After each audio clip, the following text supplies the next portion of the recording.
대기업 은퇴 후 마트 관리직으로 일하던 정우는 주차 안내 중 중년 남자에게 모욕을 당한다. 며칠 뒤 상견례에서 그가 예비장인 어른임을 알게 되고 진실이 밝혀진다. 예비장인 어른은 신분과 배경을 과장하며 타인을 무시해왔고 가족은 조용하지만 단호하게 결혼을 거부한다. 아들은 이 사건을 통해 인간을 보는 기준을 다시 배우고 정우는 자신의 삶이 부끄럽지 않았음을 깨닫는다. 사연 시작 전 구독과 좋아요를 눌러주세요. 이제 사연 시작하겠습니다. 35년을 한 직장에 바친 사람이 하루아침에 빈손이 되는 일. 그것이 바로 정년퇴직이라는 것이었습니다. 박종수 씨는 올해 63, 대기업 부장으로 평생을 살다가 작년 봄에 회사를 떠났습니다.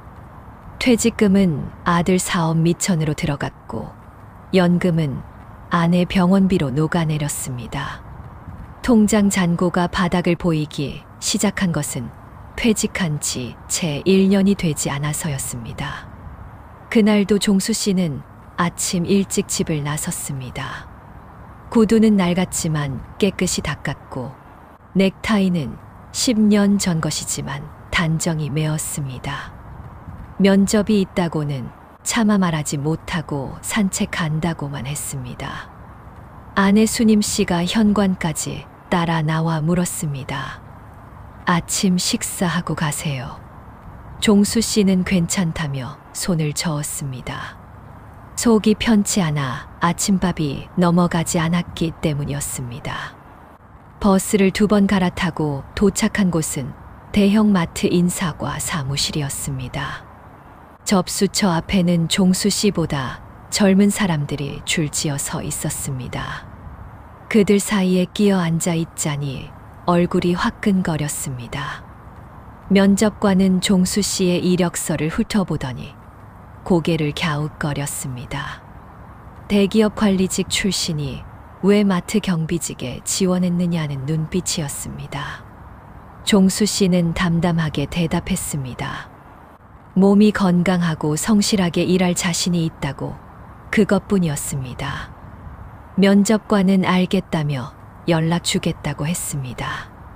그 연락이라는 것이 올지 안 올지는 아무도 모르는 일이었습니다.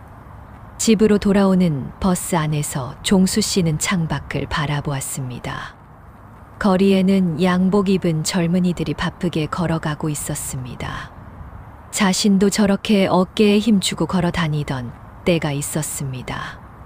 명함을 내밀면 상대방 눈빛이 달라지던 시절이 분명히 있었습니다. 지금은 그 명함 한 장 없이 빈손으로 세상 앞에 서 있는 것이었습니다. 저녁 무렵 낯선 번호로 전화가 걸려왔습니다. 마트 인사과에서였습니다. 다음 주 월요일부터 출근하라는 말에 종수 씨는 한참 동안 아무 말도 못했습니다. 기쁜 것인지 서러운 것인지 알 수 없는 감정이 목구멍까지 차올랐습니다. 전화를 끊고 나서야 비로소 깊은 한숨이 새어 나왔습니다. 60이 넘어 처음 얻는 일자리가 경비직이라니 생각지도 못한 일이었습니다. 하지만 종수 씨는 이를 악물었습니다. 가장이 무너지면 가정이 무너지는 법이었습니다. 아내에게는 마트 관리직으로 취직했다고만 말했습니다. 경비라는 말은 차마 입 밖으로 나오지 않았습니다. 그날 밤 종수 씨는 오랜만에 소주 한 잔을 따랐습니다. 아내가 잠든 뒤 홀로 마시는 술이었습니다. 쓰디쓴 맛이 목을 타고 내려갔습니다. 35년 직장 생활의 끝이 이것인가 싶었습니다. 그래도 내일은 또 살아야 했습니다. 살아있는 한 포기할 수는 없는 일이었습니다. 월요일 아침 종수 씨는 새벽같이 눈을 떴습니다. 첫 출근이라 잠이 오지 않아 밤새 뒤척였던 것이었습니다. 아내가 차려준 밥상 앞에 앉았지만 숟가락이 무거웠습니다. 수님 씨가 걱정스러운 눈으로 남편을 첫날이라 긴장되시나 봐요. 천천히 드세요. 종수 씨는 억지로 밥을 몇 숟가락 떠먹고 자리에서 일어났습니다. 마트에 도착하니 관리실장이 유니폼을 건네주었습니다. 감색 점퍼에 경비라고 적힌 완장이 달려 있었습니다. 그것을 받아드는 순간 가슴 한켠이 내려앉았습니다. 관리실장은 업무를 설명하며 덧붙였습니다. 손님께 항상 공손해야 하고 어떤 일이 있어도 참아야 한다고 했습니다. 첫 근무지는 지하 주차장 입구였습니다. 차량 출입을 안내하고 주차권을 확인하는 일이었습니다. 단순한 일이었지만 하루 종일 서 있어야 했습니다. 다리가 저려왔지만 종수 씨는 꿋꿋이 버텼습니다.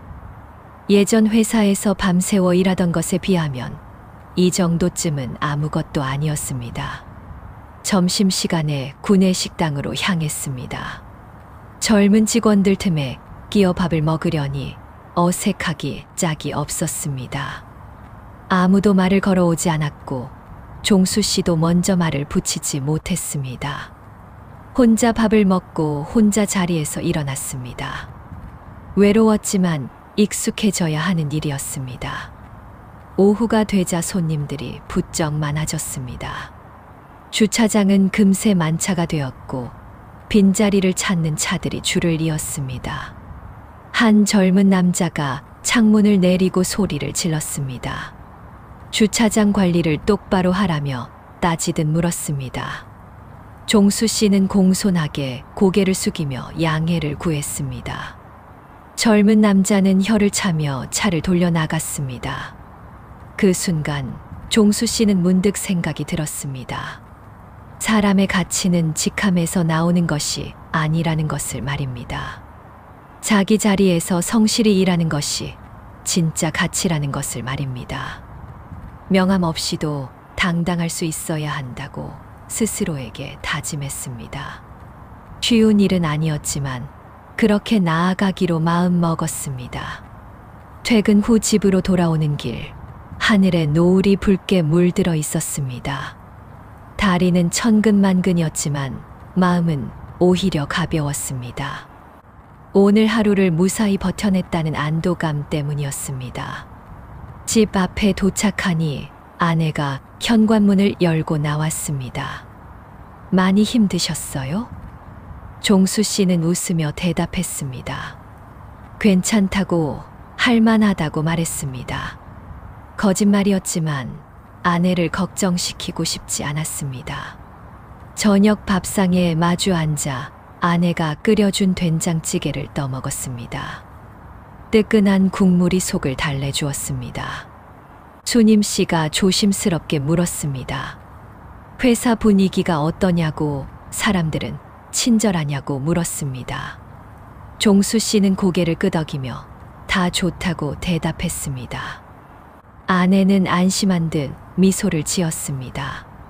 그 미소를 보니 오늘 하루의 고단함이 조금은 사라지는 것 같았습니다. 그렇게 일주일이 흘렀습니다. 종수 씨는 조금씩 마트 일에 적응해 가고 있었습니다.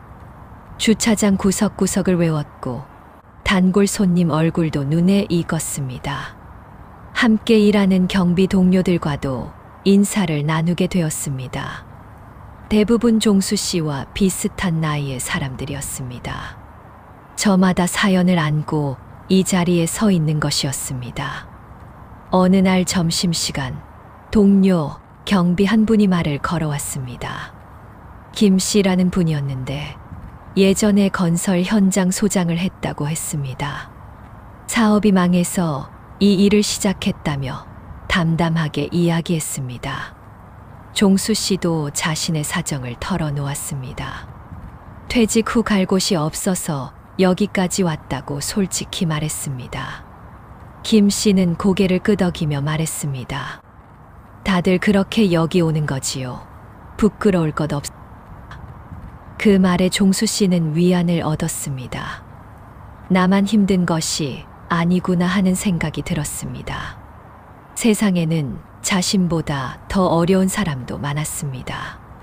그래도 묵묵히 제 자리를 지키며 살아가는 것이었습니다. 종수 씨도 그렇게 하기로 마음먹었습니다. 근무가 끝나면 종수 씨는 곧장 집으로 향했습니다. 딴 데 들를 여유도 없었고 그럴 마음도 없었습니다. 집에 가면 아내가 따뜻한 밥을 차려놓고 기다리고 있었습니다. 수님 씨는 남편이 퇴근하면 항상 현관까지 마중 나왔습니다. 그것이 종수 씨에게는 하루 중 가장 행복한 순간이었습니다. 어느 날 저녁 아들 준혁에게서 전화가 왔습니다. 요즘 바빠서 연락을 못 드렸다며 미안하다고 했습니다.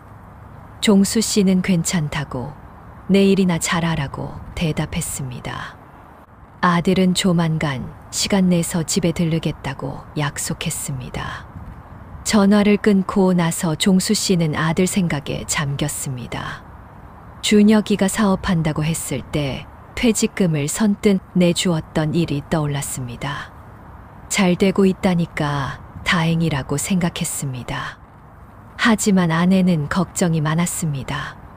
준혁이가 전화할 때마다 돈 이야기만 하는 것 같다고 했습니다. 종수 씨는 그런 아내를 달랬습니다. 아들이 어려우면 부모가 도와야지 누가 돕겠느냐고 말했습니다. 수님 씨는 고개를 끄덕였지만 걱정스러운 표정은 쉽게 사라지지 않았습니다. 밤이 되어 잠자리에 누웠습니다. 종수 씨는 천장을 바라보며 생각에 잠겼습니다. 경비 일도 이제 제법 익숙해졌습니다. 처음보다는 덜 힘들고 덜 부끄러웠습니다. 이대로 조용히 살아갈 수 있다면 그것으로 족하다고 생각했습니다. 그런데 세상 일은 뜻대로 되지 않는 법이었습니다. 그것을 종수 씨는 아직 모르고 있었습니다. 그날은 유난히 손님이 많은 토요일 오후였습니다. 주차장은 빈틈없이 차들로 가득 찼습니다. 종수 씨는 입구에 서서 쉴 틈 없이 차량을 안내하고 있었습니다. 땀이 이마를 타고 흘러내렸지만 닦을 겨를도 없었습니다. 그때 검은색 고급 승용차 한 대가 들어왔습니다. 차창이 열리더니 중년 남자가 고개를 내밀었습니다. 종수 씨는 공손하게 인사하며 만차라고 안내했습니다. 잠시 기다리시거나 인근 주차장을 이용해 달라고 말씀드렸습니다. 그런데 그 남자는 얼굴을 찡그리며 소리를 질렀습니다. 만차면 어떻게 하냐며 자기가 누군지 아느냐고 따졌습니다. 종수 씨는 당황했지만 차분하게 양해를 구했습니다. 규정상 어쩔 수 없다고 정중하게 설명했습니다. 그러자 남자는 차에서 내리더니 종수 씨 앞으로 성큼 다가왔습니다. 가슴에 달린 완장을 손가락으로 톡톡 치며 비웃었습니다. 경비 주제에 누구한테 대드느냐며 면박을 주었습니다. 주변 사람들이 힐끔힐끔 쳐다보았습니다. 종수 씨는 얼굴이 화끈거렸습니다. 치밀어 오르는 분노를 꾹 참았습니다. 예전 같았으면 호통을 쳤을 것입니다. 하지만 지금은 그럴 처지가 아니었습니다. 고개를 숙인 채 죄송하다는 말만 되풀이했습니다. 마침 다른 차가 나가면서 자리가 하나 비었습니다. 종수 씨가 그쪽을 안내하자 남자는 코웃음을 치며 차에 올라탔습니다. 진작 그렇게 할 것이지 하며 내뱉은 말하고는 차를 몰고 들어갔습니다. 종수 씨는 그 뒷모습을 바라보며 한참 동안 서 있었습니다. 35년 동안 쌓아올린 자존심이 한순간에 무너져 내렸습니다. 다리에 힘이 풀려 그 자리에 주저앉고 싶었습니다. 하지만 아직 근무 시간이 남아 있었습니다. 이를 악물고 다시 제자리로 돌아갔습니다. 퇴근 후 집으로 향하는 버스 안에서 종수 씨는 창밖을 멍하니 바라보았습니다. 아무 생각도 나지 않았습니다. 그저 막막하고 서글펐습니다. 집에 도착해서도 말이 없었습니다. 밥상 앞에 앉아 숟가락만 만지작거렸습니다. 아내가 걱정스럽게 물었습니다. 무슨 일 있으세요? 안색이 안 좋아요. 종수 씨는 고개를 저으며 피곤해서 그렇다고만 대답했습니다. 차마 낮에 있었던 일을 말할 수가 없었습니다. 며칠이 지나도 종수 씨의 마음은 무거웠습니다. 주차장에서 당한 모욕이 자꾸만 떠올랐습니다. 그때마다 이를 악물고 참았습니다. 가족을 위해서 버텨야 했습니다. 그러던 어느 일요일 오후 아들 준혁이가 집에 왔습니다. 오랜만에 보는 아들 얼굴에 종수 씨와 수님 씨는 반가웠습니다. 수님 씨가 부엌으로 들어가 아들이 좋아하는 반찬을 꺼냈습니다. 밥상을 차리는 동안 준혁이는 거실에 앉아 아버지와 마주했습니다. 준혁이의 표정이 어딘가 상기되어 있었습니다. 할 말이 있다는 것을 종수 씨는 눈치챘습니다. 밥을 먹은 뒤 준혁이가 입을 열었습니다. 아버지, 어머니, 드릴 말씀이 있습니다. 두 사람은 아들을 바라보았습니다. 준혁이는 결혼하고 싶은 사람이 생겼다고 말했습니다. 그 말에 수님 씨의 얼굴이 환하게 밝아졌습니다. 종수 씨도 놀랐지만 기쁜 마음이 컸습니다. 어떤 여자냐고 어디서 만났느냐고 물었습니다. 준혁이는 사업 관계로 알게 된 사람이라고 했습니다. 상대 집안이 사업을 크게 하는데 자기 사업에 투자도 해주었다고 했습니다. 종수 씨는 고개를 끄덕였습니다. 좋은 인연이라면 다행이라고 생각했습니다. 준혁이가 조심스럽게 덧붙였습니다. 다음 주에 양가 상견례를 하고 싶다고 말했습니다. 상대 측에서 날짜를 잡아왔다며 호텔 이름을 말했습니다. 시린의 한복판에 있는 고급 호텔이었습니다.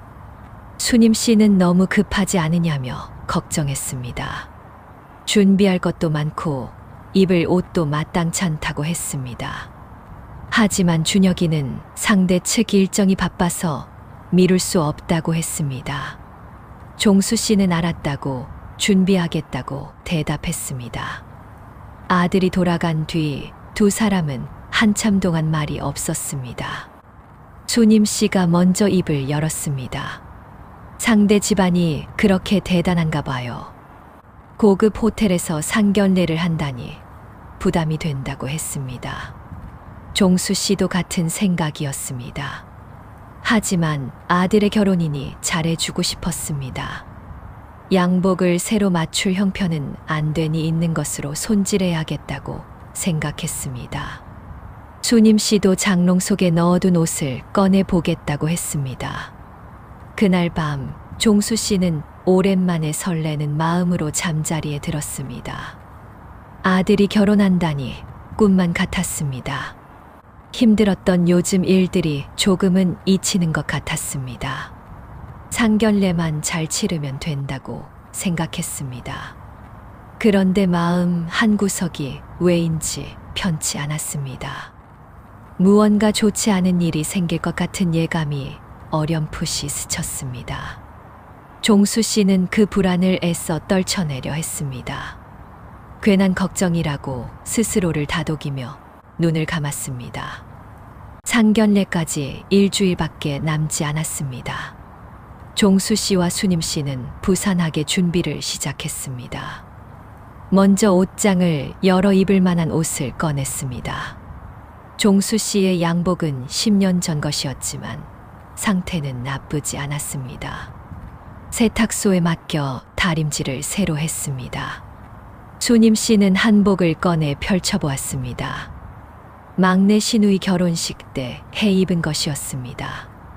오래되었지만 곱게 보관해두어 색이 바래지 않았습니다. 저고리 끝동만 조금 손보면 될 것 같았습니다. 준혁이가 보내온 호텔 이름을 검색해 보았습니다. 사진 속 호텔은 화려하고 웅장했습니다. 식사 한 끼 값이 웬만한 한 달 반찬값과 맞먹을 것 같았습니다. 수님 씨는 한숨을 쉬며 걱정했습니다. 우리가 저런데 가도 되는 걸까요? 종수 씨는 아들 경사에 기죽을 것 없다며 아내를 다독였습니다. 하지만 속마음은 종수 씨도 편치 않았습니다. 상대 집안이 사업을 크게 한다니 어떤 사람들일지 궁금했습니다. 혹시 자신의 직업을 물으면 뭐라고 대답해야 할지 막막했습니다.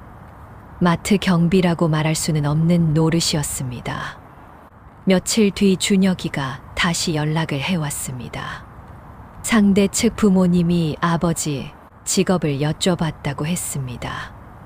대기업 임원 출신이시라고 말씀드렸다고 했습니다. 퇴직하셨지만 지금도 자문 일을 하신다고 둘러댔다고 했습니다. 종수 씨는 가슴이 철렁 내려앉았습니다. 아들이 거짓말을 한 것이었습니다. 하지만 아들을 탓할 수도 없었습니다. 경비라고 말하면 상대 집안에서 어떻게 볼지 뻔한 일이었습니다. 종수 씨는 한참 동안 아무 말도 하지 못했습니다. 전화를 끊고 나서 아내에게는 말하지 않았습니다. 수님 씨가 알면 더 걱정할 것이 뻔했기 때문이었습니다. 종수 씨는 혼자 방에 앉아 한숨을 내쉬었습니다. 거짓말로 시작하는 상견례가 마음에 걸렸습니다. 그래도 아들을 위해서 모르는 척해야 했습니다. 상견례 전날 밤 종수 씨는 오랜만에 양복을 입어보았습니다. 거울에 비친 자신의 모습이 낯설었습니다. 주름진 얼굴에 흰 머리가 제법 많았습니다. 그래도 허리를 곧게 펴고 어깨에 힘을 주었습니다. 내일만큼은 당당해야 한다고 다짐했습니다. 아들의 아버지로서 부끄럽지 않아야 한다고 마음먹었습니다. 상견례 날 아침이 밝았습니다. 종수 씨는 평소보다 일찍 일어나 세수를 했습니다. 거울을 보며 면도를 꼼꼼히 했습니다. 수님 씨도 새벽부터 일어나 화장을 하고 한복을 차려입었습니다. 오랜만에 곱게 단장한 아내의 모습이 젊었을 때처럼 고왔습니다. 당신 오늘 참 곱소. 종수 씨가 말하자 수님 씨는 부끄러운 듯 고개를 돌렸습니다. 이 나이에 무슨 곱기는요. 민망하게. 하지만 입가에는 미소가 번졌습니다. 호텔로 가는 택시 안에서 두 사람은 말이 없었습니다. 창밖으로 스쳐 지나가는 거리를 바라보며 각자 생각에 잠겼습니다. 수님 씨가 먼저 입을 열었습니다. 상대 부모님이 어떤 분들일까요? 종수 씨는 좋은 분들이겠지 하며 대답했습니다. 그렇게 믿고 싶었습니다. 호텔 로비에 도착하니 준혁이가 먼저 와서 기다리고 있었습니다. 옆에는 젊은 여자가 서 있었습니다. 준혁이가 그녀를 소개했습니다. 이름은 서유나, 단아하고 예쁘장하게 생긴 아가씨였습니다. 유나 씨가 공손히 인사를 올렸습니다. 수님 씨는 반가운 마음에 그녀의 손을 덥석 잡았습니다. 아이고, 이렇게 예쁜 아가씨가 우리 며느리가 되다니. 유나 씨는 얼굴을 붉히며 웃었습니다. 종수 씨도 흐뭇한 마음으로 예비 며느리를 바라보았습니다. 착하고 얌전해 보여서 마음에 들었습니다. 준혁이가 식당 안으로 안내했습니다. 넓은 룸 안에 큰 테이블이 놓여 있었습니다. 창밖으로 도시의 전경이 한눈에 내려다 보였습니다. 수님 씨는 연신 감탄했습니다. 이런 곳은 처음 와본다며 두리번거렸습니다. 종수 씨는 의자에 앉아 마음을 가다듬었습니다. 곧 상대 측 부모님이 올 것이었습니다. 가슴이 두근거렸지만 애써 표정을 관리했습니다. 아들이 옆에서 귓속말로 말했습니다. 아버지, 제가 말씀드린 대로만 해주세요. 종수 씨는 고개를 끄덕였습니다. 거짓말을 유지해야 한다는 뜻이었습니다. 마음이 무거웠지만 아들을 위해 그렇게 하기로 했습니다. 잠시 후 문이 열리고 상대 측 부모님이 들어왔습니다. 남자는 체구가 좋고 인상이 날카로웠습니다. 여자는 화려한 옷차림에 보석이 번쩍였습니다. 종수 씨와 수님 씨는 자리에서 일어나 인사를 했습니다. 상견례가 시작되려 하고 있었습니다. 서로 인사를 나눈 뒤 자리에 앉았습니다. 상대 측 아버지는 서진태 씨, 어머니는 최명희 씨라고 했습니다. 서진태 씨가 먼저 말문을 열었습니다. 아드님이 사업 수완이 좋으시더군요. 역시 집안 내력인가 봅니다. 종수 씨는 어색하게 웃으며 과찬이라고 대답했습니다. 음식이 차려지고 식사가 시작되었습니다. 명희 씨가 수님 씨에게 이것저것 물었습니다. 어디 사시냐, 자녀는 준혁이 하나냐며 관심을 보였습니다. 수님 씨는 긴장한 기색으로 조심조심 대답했습니다. 진태 씨가 종수 씨를 향해 물었습니다. 그런데 사돈어른께서는 어디에서 근무하셨습니까? 종수 씨는 잠시 뜸을 들이다가 대답했습니다. 대기업에서 관리직으로 일했다고, 지금은 퇴직했다고 말했습니다. 진태 씨는 고개를 끄덕이며 그렇군요 하고 넘어갔습니다. 그런데 진태 씨가 종수 씨의 얼굴을 유심히 바라보았습니다. 어디서 본 듯한 얼굴이라며 고개를 갸웃거렸습니다. 종수 씨는 가슴이 덜컥 내려앉았습니다. 설마 하는 생각이 스쳤습니다. 진태 씨가 손가락으로 턱을 쓸며 기억을 더듬었습니다. 그러다가 아하며 무릎을 쳤습니다. 혹시 지난주에 그 마트 주차장에 안 계셨습니까? 종수 씨는 심장이 멎는 것 같았습니다. 그날 자신에게 소리를 지르던 남자가 바로 진태 씨였던 것입니다. 순간 식탁 위에 정적이 흘렀습니다. 준혁이의 얼굴이 하얗게 질렸습니다. 유나 씨는 무슨 일인지 몰라 두리번거렸습니다. 수님 씨도 상황을 파악하지 못하고 남편을 바라보았습니다. 진태 씨의 표정이 묘하게 변했습니다. 종수 씨는 아무 말도 할 수가 없었습니다. 입술이 바짝 마르고 식은땀이 등을 타고 흘렀습니다. 진태 씨가 냉랭한 목소리로 물었습니다. 그때 주차장에서 경비하시던 분 아닙니까? 그 한마디에 식탁 위 공기가 얼어붙었습니다. 종수 씨는 고개를 들지 못했습니다. 준혁이가 황급히 끼어들었습니다. 아버지가 거기서 일하신 게 아니라 잠깐 들르신 거예요. 하지만 진태 씨는 콧방귀를 뀌었습니다. 유니폼을 입고 완장을 차고 있었는데 무슨 소리냐고 했습니다. 분명히 기억난다며 못 박았습니다. 명희 씨의 표정도 굳어졌습니다. 예비 사돈이 마트 경비라니 믿기지 않는다는 눈치였습니다. 그녀가 남편을 흘끗 보며 한숨을 내쉬었습니다. 그 한숨 소리가 종수 씨의 가슴에 비수처럼 꽂혔습니다. 수님 씨가 당황한 목소리로 남편에게 물었습니다. 여보, 이게 무슨 말이에요? 종수 씨는 아내의 얼굴을 참아볼 수가 없었습니다. 숨겨왔던 비밀이 이렇게 드러나다니 하늘이 무너지는 것 같았습니다. 진태 씨가 테이블을 탁 치며 말했습니다. 대기업 임원 출신이라더니 사기를 쳤냐고 따졌습니다. 이런 집안과 사돈을 맺을 수 없다며 자리에서 벌떡 일어났습니다. 명희 씨도 따라 일어나며 딸의 손을 잡아 끌었습니다. 유나 씨가 울먹이며 말했습니다. 아빠, 잠깐만요. 얘기를 좀 들어봐요.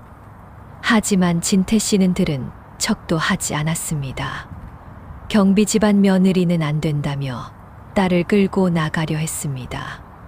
준혁이가 진태 씨 앞을 막아섰습니다. 사장님, 제 아버지 직업이 뭐가 문제입니까? 진태 씨는 코웃음을 쳤습니다. 문제가 뭐냐고, 체면이 있지. 경비 사돈을 어디 가서 말하겠느냐고 했습니다. 종수 씨가 천천히 자리에서 일어났습니다. 그리고 진태 씨를 똑바로 바라보았습니다. 떨리는 목소리지만 또렷하게 말했습니다. 제가 경비 일을 하는 것은 사실입니다. 부끄러워서 숨긴 것은 잘못이라고 그 점은 사과드린다고 했습니다. 하지만 직업에 귀천이 있냐고 정직하게 일하는 것이 뭐가 부끄럽냐고 반문했습니다. 진태 씨는 비웃으며 대꾸했습니다. 세상 물정 모르는 소리 마시오. 그리고 가족을 이끌고 문을 열고 나가버렸습니다. 텅 빈 식당에 종수 씨 가족만 남았습니다. 수님 씨가 소리 없이 눈물을 흘리고 있었습니다. 상대 측이 나간 뒤 한동안 아무도 입을 열지 못했습니다. 수님 씨의 흐느낌만이 조용한 식당 안에 울렸습니다. 종수 씨는 고개를 숙인 채 주먹을 불끈 쥐고 있었습니다. 치욕감과 분노가 뒤엉켜 속이 부글부글 끓어올랐습니다. 준혁이가 먼저 입을 열었습니다. 그런데 그 목소리에는 원망이 가득 담겨 있었습니다. 아버지, 왜 하필 그 마트에서 일하신 거예요? 그 한마디에 종수 씨는 머리를 망치로 얻어맞은 것 같았습니다. 수님 씨가 아들을 나무랐습니다. 야, 아버지한테 그게 무슨 말버릇이니? 하지만 준혁이는 물러서지 않았습니다. 아버지 때문에 결혼이 깨졌다며 목소리를 높였습니다. 종수 씨가 아들을 바라보았습니다. 눈빛이 서글프면서도 단호했습니다. 그래, 내가 경비라서 내 결혼을 망쳤다. 이 말이냐? 준혁이는 대답 대신 한숨을 내쉬었습니다. 그 한숨이 어떤 말보다 더 아프게 다가왔습니다. 종수 씨가 낮은 목소리로 말했습니다. 퇴직금을 누구 사업에 보탰는지 잊었느냐고 물었습니다. 연금을 어디에 쓰고 있는지 아느냐고 되물었습니다. 내가 왜 이 나이에 경비 일을 하는지 생각해 봤느냐고 따졌습니다. 준혁이는 아무 말도 하지 못했습니다. 고개를 돌려 외면할 뿐이었습니다. 수님 씨가 두 사람 사이에 끼어들었습니다. 그만해요. 여기서 이러지 말고 집에 가서 얘기해요. 택시를 타고 집으로 돌아오는 길, 차 안은 무거운 침묵뿐이었습니다. 종수 씨는 창밖을 바라보았습니다. 거리의 불빛이 눈물에 번져 흐릿하게 보였습니다. 평생 가족을 위해 일해왔는데 돌아온 것은 이런 수모였습니다. 집에 도착하자 준혁이가 먼저 현관문을 열고 들어갔습니다. 그리고 자기 방으로 들어가 문을 닫아버렸습니다. 종수 씨와 수님 씨만 거실에 남았습니다. 수님 씨가 남편의 손을 잡았습니다. 당신 잘못 아니에요. 너무 마음 아파하지 마세요. 종수 씨는 고개를 끄덕였지만 눈시울이 붉어졌습니다. 그날 밤 종수 씨는 잠을 이루지 못했습니다. 천장을 바라보며 지난 세월을 돌아보았습니다.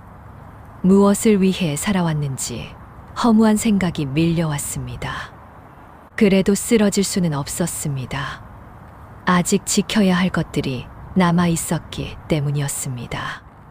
며칠이 지났지만 집안 분위기는 여전히 무거웠습니다. 준혁이는 방에서 나오지 않았고 밥도 제대로 먹지 않았습니다. 수님 씨가 문 앞에서 밥 먹으라고 불러도 대답이 없었습니다. 종수 씨는 그런 아들이 안쓰럽기도 하고 서운하기도 했습니다. 그러던 어느 날 저녁 준혁이가 방에서 나왔습니다. 얼굴이 많이 수척해져 있었습니다. 거실 소파에 앉더니 한참 동안 아무 말 없이 고개를 숙이고 있었습니다. 종수 씨와 수님 씨는 아들을 말없이 지켜보았습니다. 준혁이가 입을 열었습니다. 아버지, 어머니, 드릴 말씀이 있습니다. 목소리가 갈라져 있었습니다. 무슨 일이냐고 수님 씨가 다급하게 물었습니다.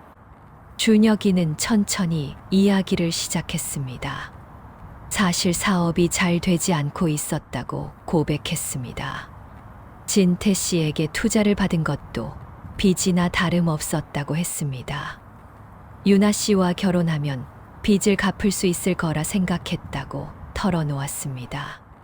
종수 씨는 귀를 의심했습니다.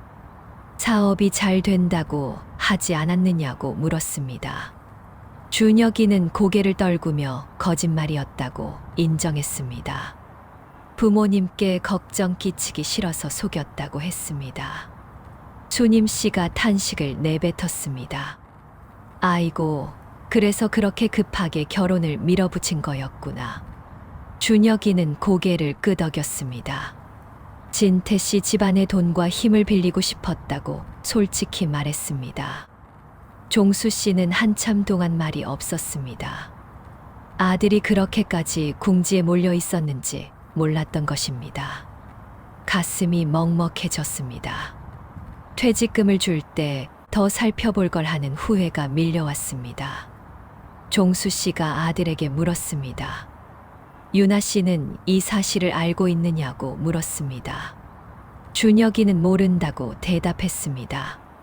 그녀는 순수하게 자신을 좋아해 준 것 같다며 미안한 표정을 지었습니다. 수님 씨가 한숨을 쉬며 말했습니다. 그 아가씨한테는 잘못한 게 많구나. 준혁이는 고개를 끄덕이며 눈시울을 붉혔습니다. 거짓과 허영으로 시작한 일이 결국 모두를 상처 입혔던 것이었습니다. 준혁이의 고백을 들은 뒤 종수 씨는 깊은 생각에 빠졌습니다. 밤새 잠을 이루지 못하고 이리저리 뒤척였습니다. 새벽녘이 되어서야 마음을 정했습니다. 아침이 밝자 종수 씨는 가족을 거실로 불러 모았습니다. 수님 씨와 준혁이가 소파에 나란히 앉았습니다. 종수 씨는 두 사람을 번갈아 바라보며 입을 열었습니다. 내 생각을 말하겠다. 잘 들어라. 목소리는 차분했지만 단호한 힘이 실려 있었습니다. 종수 씨는 이번 결혼은 없던 일로 하자고 말했습니다. 준혁이가 놀란 눈으로 아버지를 바라보았습니다. 수님 씨도 무슨 말이냐며 되물었습니다. 종수 씨가 천천히 설명했습니다. 서로 속이고 이용하려 한 결혼이 무슨 의미가 있겠느냐고 했습니다. 진태 씨 집안은 경비 사돈이 부끄럽다 했고 우리 아들은 돈 때문에 결혼하려 했다고 말했습니다. 이런 바탕 위에 세운 가정이 행복할 리 없다고 단언했습니다. 준혁이가 고개를 숙였습니다. 아버지 말씀이 맞다고 자신이 잘못했다고 인정했습니다. 하지만 유나 씨 생각에 마음이 아프다고 했습니다. 그녀는 정말 좋은 사람이었다며 목소리가 떨렸습니다. 종수 씨가 아들의 어깨를 다독였습니다. 진심으로 좋아하는 거라면 바른 길로 다시 시작해라. 거짓 없이 있는 그대로의 모습으로 만나보라고 했습니다.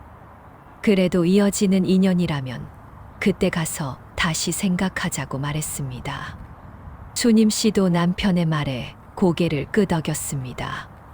그래, 아버지 말씀이 맞아. 급할 것 없다.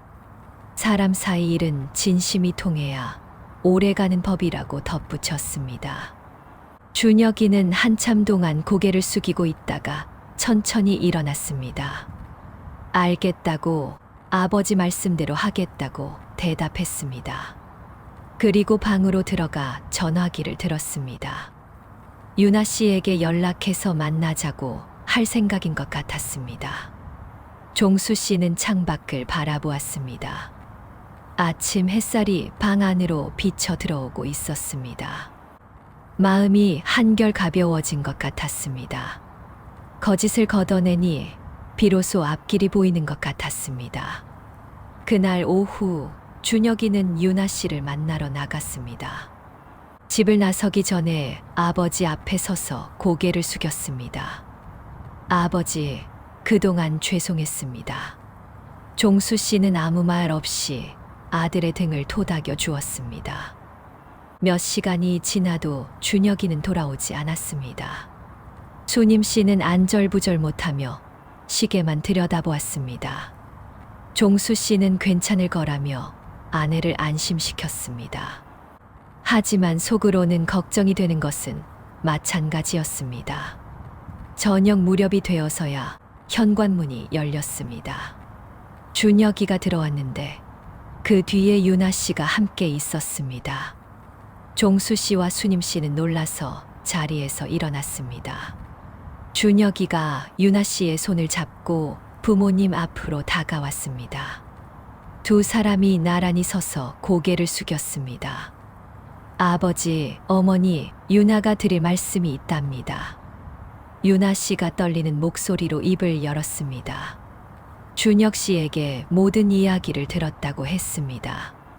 사업 형편도 상견례에서 있었던 일의 진상도 모두 알게 되었다고 했습니다. 처음에는 배신감에 많이 울었어요. 유나 씨의 눈가가 붉어졌습니다. 하지만 준혁 씨가 진심으로 사과하는 모습을 보고 생각이 바뀌었다고 했습니다.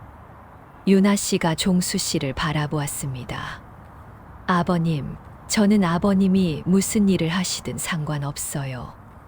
경비든 뭐든 가족을 위해 일하시는 모습이 존경스럽다고 말했습니다. 그 한마디에 종수 씨의 눈시울이 뜨거워졌습니다. 유나 씨가 말을 이었습니다. 부모님께 말씀드리고 왔다고 했습니다.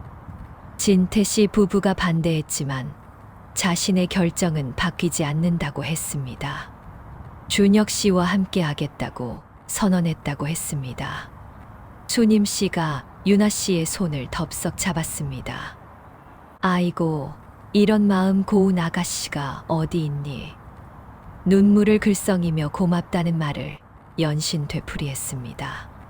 준혁이가 아버지 앞에 무릎을 꿇었습니다. 아버지, 이번에는 진심으로 시작하겠습니다. 거짓 없이 제 힘으로 유나를 행복하게 하겠다고 맹세했습니다. 종수 씨는 아들의 손을 잡아 일으켜 세웠습니다. 그래, 이제 네가 어른이 되었구나. 그날 밤, 네 사람은 오랜만에 함께 저녁 밥상에 둘러앉았습니다. 수님 씨가 정성껏 차린 집밥이었습니다. 화려한 호텔 음식보다 훨씬 따뜻하고 정이 넘쳤습니다. 유나 씨는 연신 맛있다며 밥을 먹었습니다. 식사를 마친 뒤 종수 씨가 입을 열었습니다. 준혁이의 사업 상황을 함께 정리해보자고 제안했습니다. 숨기지 말고 전부 털어놓으라고 했습니다. 가족이 힘을 합치면 못 헤쳐나갈 일이 없다고 말했습니다. 준혁이는 고개를 끄덕이며 장부와 서류를 꺼내왔습니다. 진태 씨에게 빌린 돈이 적지 않았습니다. 하지만 차근차근 갚아나가면 불가능한 금액은 아니었습니다. 종수 씨는 자신의 경비 월급에서 조금씩 보태겠다고 했습니다. 수님 씨도 거들었습니다. 자신도 일자리를 알아보겠다고 했습니다. 나이가 있어도 할 수 있는 일이 있을 거라며 팔을 걷어붙였습니다. 유나 씨도 자기 월급을 함께 보태겠다고 나섰습니다. 종수 씨는 가족들을 둘러보며 가슴이 뭉클해졌습니다. 며칠 전까지만 해도 모든 것이 무너진 것 같았습니다. 그런데 지금은 오히려 가족이 더 단단하게 뭉쳐져 있었습니다. 위기가 전화위복이 된 셈이었습니다. 며칠 뒤 진태 씨에게서 연락이 왔습니다. 유나를 설득해달라는 부탁이었습니다. 집안 체면이 있으니 이러지 말라며 회유하려 했습니다. 하지만 종수 씨는 단호하게 거절했습니다. 아이들 일은 아이들이 결정한 겁니다. 부모가 할 일은 지켜보고 응원하는 것뿐이라고 말했습니다. 진태 씨는 할 말을 잃고 전화를 끊었습니다. 그 후로 다시는 연락이 오지 않았습니다. 준혁이는 사업을 정리하고 새 출발을 준비하기 시작했습니다. 작은 것부터 다시 시작하겠다며 의욕을 보였습니다. 유나 씨도 옆에서 묵묵히 응원했습니다. 두 사람의 모습이 종수 씨에게는 참 대견하게 보였습니다. 가족이란 이런 것이구나 하는 생각이 들었습니다. 힘들 때 서로 기대고 어려울 때 함께 짐을 나누는 것이었습니다. 그것이 진짜 가족의 의미라는 것을 새삼 깨달았습니다. 몇 달이 흘렀습니다. 종수 씨는 여전히 마트 주차장에서 일하고 있었습니다. 하지만 예전과는 마음가짐이 달라져 있었습니다. 경비 유니폼을 입은 자신의 모습이 더 이상 부끄럽지 않았습니다. 어느 날 오후 주차장에 낯익은 차가 들어왔습니다. 차창이 내려가더니 진태 씨의 얼굴이 보였습니다. 종수 씨는 담담하게 주차권을 건넸습니다. 진태 씨는 멋쩍은 표정으로 고개를 살짝 숙이고는 차를 몰고 들어갔습니다. 예전 같았으면 치욕스러웠을 장면이었습니다. 그런데 지금은 아무런 감정의 동요가 없었습니다. 사람의 가치는 직함이 아니라는 것을 이제는 온몸으로 알고 있었습니다. 퇴근 후 집으로 향하는 길, 핸드폰이 울렸습니다. 준혁이었습니다. 새로 시작한 작은 사업이 첫 계약을 땄다며 기쁜 목소리로 알려왔습니다. 종수 씨는 잘했다며 아들을 칭찬해 주었습니다. 집에 도착하니 현관 앞에 수님 씨가 서 있었습니다. 그 옆에 유나 씨도 함께 있었습니다. 오늘 저녁은 유나가 음식을 해주겠다며 재료를 사왔다고 했습니다. 종수 씨는 반가운 마음으로 두 사람을 맞이했습니다. 저녁 밥상에 온 가족이 둘러앉았습니다. 유나 씨가 만든 음식은 서툴지만 정성이 가득했습니다. 수님 씨가 며느리감 솜씨가 좋다며 칭찬을 아끼지 않았습니다. 유나 씨는 수줍게 웃으며 더 배우겠다고 대답했습니다. 식사를 마친 뒤 종수 씨는 베란다에 나가 밤하늘을 올려다보았습니다. 별이 반짝이고 있었습니다. 힘들었던 시간들이 주마등처럼 스쳐 지나갔습니다. 그러나 지금 이 순간이 있기까지 그 모든 일들이 필요했다는 것을 알았습니다. 수님 씨가 다가와 옆에 섰습니다. 무슨 생각해요? 종수 씨는 아내의 손을 잡으며 대답했습니다. 우리 참 잘 살아왔구나 싶어서. 두 사람은 말없이 밤하늘을 바라보았습니다. 가진 것은 많지 않았지만 부족한 것도 없었습니다. 가족이 있고 건강이 있고 내일이 있었습니다. 그것만으로도 충분히 행복한 삶이었습니다. 사람의 가치는 직함이 아니라 어떻게 사느냐에 달려 있었습니다. 종수 씨는 그것을 이제야 비로소 깨달았습니다. 그리고 그 깨달음은 어떤 직함보다 값진 것이었습니다. 존엄은 바깥에서 주어지는 것이 아니라 스스로 지키는 것이었습니다.